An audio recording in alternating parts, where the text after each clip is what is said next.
Famous story channel में आपका स्वागत है। आइए आज हम सुनाते हैं मुंशी प्रेमचंद की मशहूर कहानी, यह भी नशा वह भी नशा। होली के दिन राय साहब पंडित घसीटे लाल की बाराहदरी में भांग चल रही थी कि सहसा मालूम हुआ जिलाधीश मिस्टर बुल आ रहे हैं।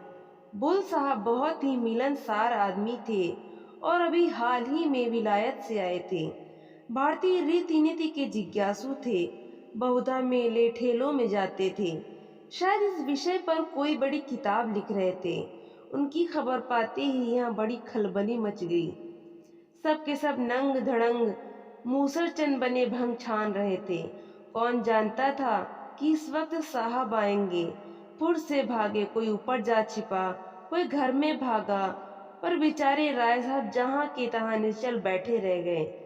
आधा घंटे में तो आप कांप कर उठते थे और घंटे भर में एक कदम रखते थे। इस भगदड़ में कैसे भागती।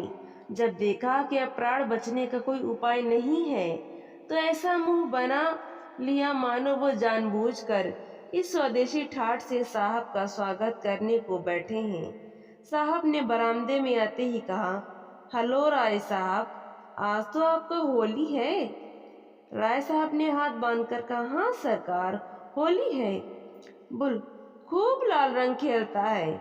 राय साहब, हाँ सरकार, आज के दिन की यही बहार है। साहब ने पिचकारी उठा ली। सामने मटकों में गुलाल रखा हुआ था। बुल ने पिचकारी भरकर पंडित जी के मुंह पर छोड़ दी तो पंडित जी नहीं उठे। धन्य भाग, कैसे ही सौभाग्य प्राप्त हो सकता है। वाह रे हाकिम, इसे प्रजा वात्सल्य कहते हैं। आह, इस वक्त सेठ जोखन राम होते तो दिखा देता कि यहाँ जिला में अफसर इतनी कृपा करते हैं। बताएं आकर कि उन पर किसी गोरे ने भी पिचकारी छोड़ी है। जिलाधीश का कहना ही क्या, यह पूर्व तपस्या का फल है और कुछ नहीं। कोई पहले 1 सहस्र वर्ष तपस्या करे तब वो परम पद पा सकता है। हाथ जोड़कर बोले, धर्मावतार, आज जीवन सफल हो गया। जब सरकार ने होली खेली है तो मुझे भी हुक्म मिले कि अपने हृदय की अभिलाषा पूरी कर लूं। यह कहकर राय साहब ने गुलाल का एक टीका साहब के माथे पर लगा दिया। बुल, इसे बड़े बर्तन में क्या रखा है राय साहब? राय, सरकार, यह भांग है, बहुत विधि पूर्वक बनाई गई है हुजूर। बुल, इसके पीने से क्या होगा? राय, हुजूर की आंखें खुल जाएंगी, बड़ी विलक्षण वस्तु है सरकार। बुल, हम भी पिएगा। राय साहब को जान पड़ा मानो स्वर्ग के द्वार खुल गए हैं और वो पुष्पक विमान पर बैठे ऊपर उड़े चले जा रहे हैं। ग्लास तो साहब को देना उचित न था, पर कुल्हड़ में देते संकोच होता था। आखिर बहुत ऊंच नीच सोचकर गिलास में भंग उड़ेली और साहब को दी। साहब पी गए, मारे सुगंध के चित्त प्रसन्न हो गया। दूसरे दिन राय साहब इस मुलाकात का जवाब देने चले। प्रातःकाल ज्योतिषी से मुहूर्त पूछा। पहर रात गए साइद बनती थी। आते हुए दिन भर खूब तैयारियां की। ठीक समय पर चले। साहब उस समय भोजन कर रहे थे। खबर पाते ही सलाम दिया। राय साहब अंदर गए तो शराब की दुर्गंध से नाक फटने लगी।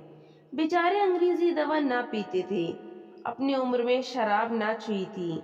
जी में आया कि नाक बंद कर लें, मगर डरे कि साहब बुरा न मान जाए। जी मचला रहा था पर सांस रोके बैठे हुए थे। साहब ने एक चुस्की ली और ग्लास मेज पर रखते हुए बोले, राय साहब, हम कल आपका बंग पी गया, आज आपको हमारा बंग पीना पड़ेगा। आपका बंग बहुत अच्छा था, हम बहुत सा खाना खा गया। राय, हुजूर, हम लोग मदिरा हाथ से भी नहीं छूते, हमारे शास्त्रों में इसको छूना पाप कहा गया है। बुल हंसकर, नहीं नहीं, आपको पीना पड़ेगा राय साहब, पाप पुण्य कुछ नहीं है, यह हमारा बंग है, वो आपका बंग है, कोई फर्क नहीं है। उससे भी नशा होता है, इससे भी नशा होता है, फिर फर्क कैसा? राय, नहीं धर्मावतार, मदिरा को हमारे यहाँ वर्जित किया गया है। बुल, ऐसा कभी होने नहीं सकता। शास्त्र मना करेगा तो इसको भी मना करेगा, उसको भी मना करेगा। अफीम को भी मना करेगा। आप इसको पिए, डरे नहीं, बहुत अच्छा है।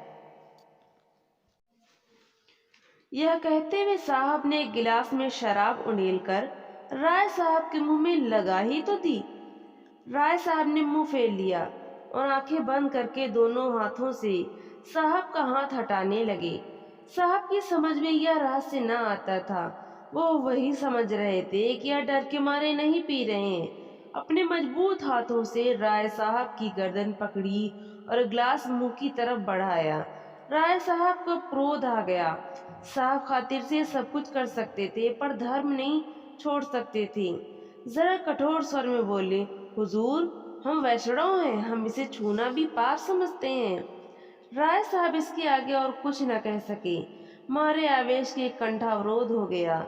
एक क्षण बाद जरा स्वर को संयत करके फिर बोले, हुजूर, भांग पवित्र वस्तु है। ऋषि मुनि साधु महात्मा देवी देवता सब इसका सेवन करते हैं। सरकार, हमारे यहाँ इसकी बड़ी महिमा लिखी है। कौन ऐसा पंडित है जो बूटी ना छानता हो, लेकिन मदिरा का तो सरकार हम नाम लेना भी पाप समझते हैं।